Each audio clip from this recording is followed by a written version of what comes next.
Well, hello and welcome back to the channel. Well, today's video apparently did a change of pace on me.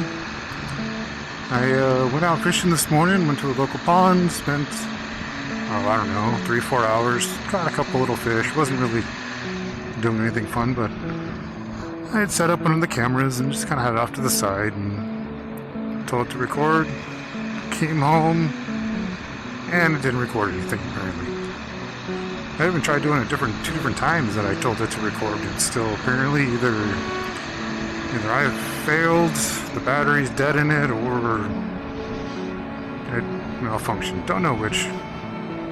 Usually I'm the more of the fail person if there's something going on with it. So now my new topic is going to be gear in the fact of like technology. What should I do with it? I've already been contemplating getting a second camera. Like right now I've got the camera on the helmet, which is a Insta360 RS. Or RS1 I think. And I have a Insta360 Go, like the first generation. Which is probably why I didn't notice it wasn't recording, because I was trying to stay out of frame.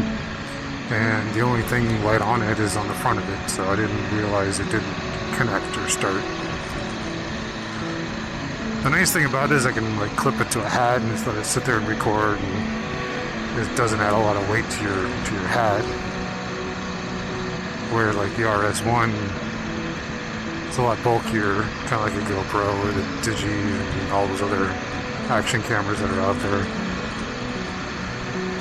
So I've already been debating on getting another action camera of some sort, one that I could do more of a tripod setup, so I don't have to take the one off the helmet, I don't have to readjust the angles. I kind of like the angle this one's in right now, so I don't want to mess up any of my settings of it. So it's like, okay, well then what do I get? Do I look for a second Insta360 RS1, maybe do the wide version of it? Do I get the new one, which I think is the Ace, or one of the versions of the Ace? Do I get a GoPro, mix the two? Do I check out that Digi company, which I can't think of the name of them offhand? Do I go for another Go one? Was it the Go 3 I think they're up to now? Or do I do an actual Insta360 double-ended camera, the actual 360 like that you put on a selfie stick kind of thing? So those are some of my debates I'm doing right now. On top of that, my helmet I use, or that I'm wearing right now, it's 4 years old, and it's a Shoei SR. And I've been debating if I want to switch it out. And they say like the lifespan of a Shoei is 5 years, so I'm in 4 years. I didn't look at the manufacturing date on this one to see how far off it is from the manufacturing. And I was debating, like, do I just want to put in new foam inside of it? You know, because it does feel looser at times after, wearing it for so long.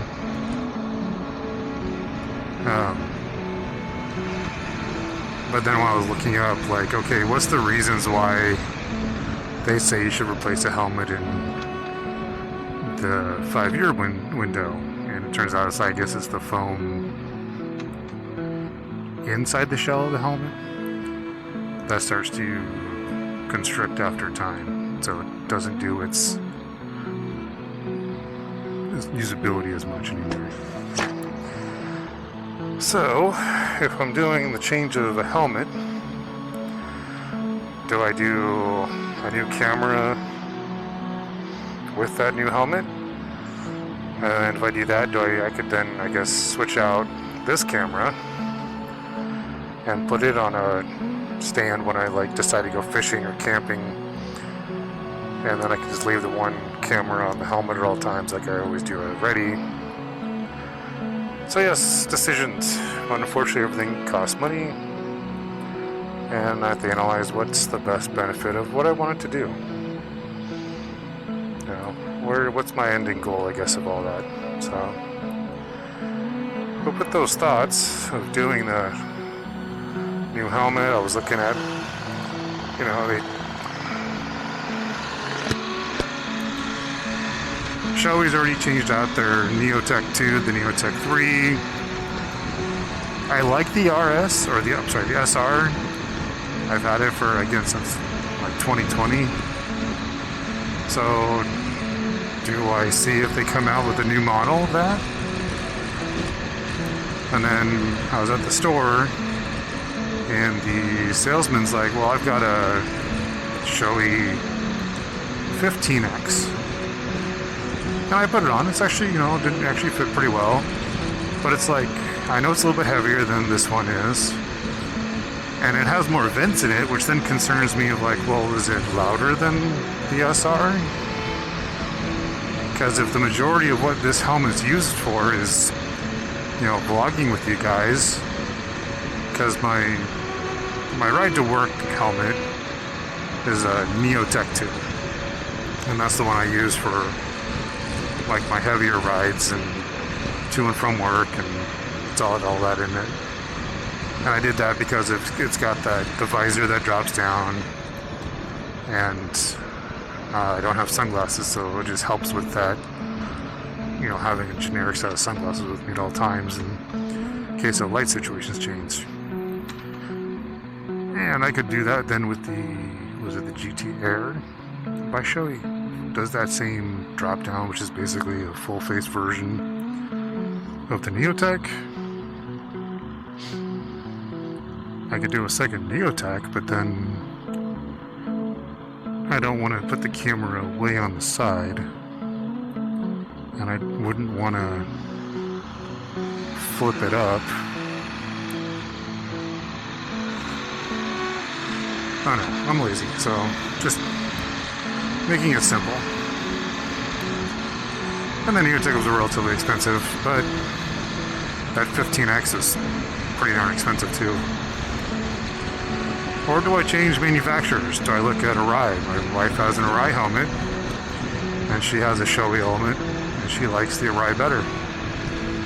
So do I look at Arai's helmets and see if there's a model of theirs that I like? And I know there's other brands, you know, Schubert and Scorpion, and God, so many brands I can't even think of them off the top of my head. So the question is to you guys, if any of you have shopped for new helmets, this would be basically a full face helmet that I'd want to have. What's comfortable for you for this? Like just general riding. And if you are doing it for vlogs, you know, one has a good potential quietness to it that, you know, doesn't drown you guys out and have to deal with a lot of wind noise on that. Because like the wind noise is one negative thing with this bike, is that, you know, it doesn't have that big windshield that the Road King had. So I try to be more cautious about highway roads and things like that for you guys, so that it doesn't deflect from what you're, you know, being able to listen to, you know, cleanly. So yes, those are my current thoughts, and a lot of it just was like already things I was thinking of, and then like after today's fiasco of like trying something new and then it failed epically on my part. Like, oh, okay, well, I guess that new camera idea might be a thing. And then just get a tripod for it and set it up. And I mean, I already use this, like I already have this program on my computer, so that part wouldn't be a problem. But what's your thoughts? You guys give me a comment. Tell me what you think is, what brands should I look at for cameras, for helmets? I mean, I understand it's my money and my decision at the end of the day. I'm not doing any sponsorships or anything like that, so But what do you put your money into? What do you think is worth it? Who's made an impression on you that you're like, you know what, I've had this lid for so many years of this brand, and I've dealt it with it and all these comfort levels. Or I've tried this lid and hate it for the passion and don't ever touch it. Because I've seen that too with people. It's like, oh, I used to love this brand and then they did this and now I despise it. So,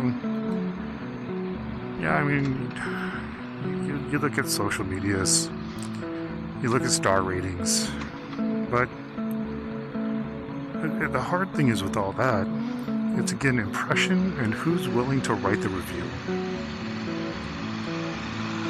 Was the person who wrote the review truly a purchaser of it?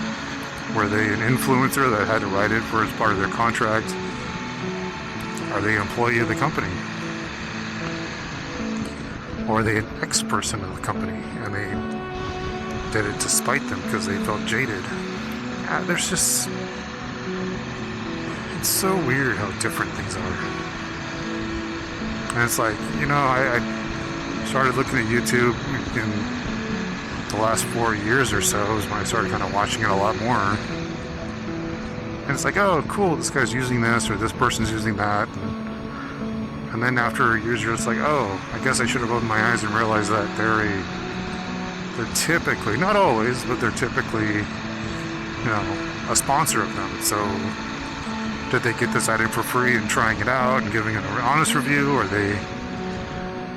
did they buy it themselves and are using it? It's like my phone case is something I chose because I watched it on other channels and go, oh, you know what, I need that. And yes, when I got this bike, my iPhone camera got destroyed from this bike's vibrations. And it's like, okay. So, but then like, oh, now we got the dampener in there. So I'm like, all right. I got an inflator, like one of the Fantic tire inflators. And yeah, I watched a bunch of different people say this is a great product and it has decent reviews on things like Amazon, so I did get it. And it does work, and actually my wife likes using it better than, it saves you time. It's like, yeah, I have an air compressor, I have tire gauges, I have those at home, I've had them before, but like that's just like, oh, her tire light turned on, it's easier for her just to pull that little portable generator up, or air compressor, hook it up to her tire, tell it to go to a certain temperature or pressure, hit the button and be done. So yeah, there are good products, or products I've had luck with, and there's some you're just like, why did I buy this? So I was hoping that like maybe you guys could give me an idea. What suggestions do you have for cameras, for helmets? Or am I missing something totally on the mark of what I should be doing? I don't think I want to do a freestanding actual camera versus an action camera, just because the cost and this is just a hobby, something to do for fun on the side. It's not anything important in particular. So it's like, I'm not trying to be a major expense. So, but with that, I feel like I've jabbed on for quite a while now. So thanks for coming along with the ride, listening to me ramble. And if you have any suggestions, let me know. Other than that, be safe and have fun. Until next time.